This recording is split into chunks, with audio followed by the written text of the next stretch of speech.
yn ofalus i beidio gwneud sioe o'ch crefydd, mwyn i bobl eraill eich gweld chi. Os gwnewch chi hynny, chewch chi ddim gwobr gan eich tad yn y nefoedd.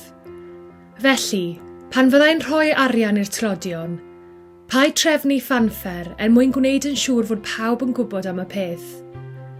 Dyna mae'r rhai sy'n gwneud sioe o'u crefydd yn ei wneud yn y synagogau ac ar y strydoedd. Maen nhw eisiau i bobl eraill eu canmol nhw. Credwch chi fi, dyna'r unig wobr gan nhw. Pan fyddi di'n rhoi arian i'r tlodion, paid gadael i neb wybod am y peth. Dylai pob rhodd fod yn gyfrinach.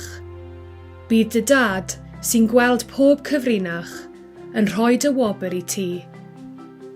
Pan fyddwch chi'n ympryddio, peidiwch gwneud eich hunain edrych yn drist mwyn gwneud sioe. Mae'r bobl sy'n gwneud hynny yn cuddio'u hwynebau mwyn i bobl sylwi ei bod yn ympryddio. Credwch chi fi, dyna'r unig wobr gan nhw.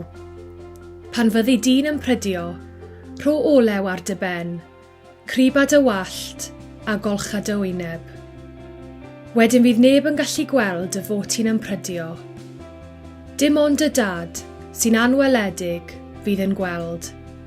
A bydd dy dad, sy'n gweld pob cyfrinach, yn rhoi dy wobr i ti.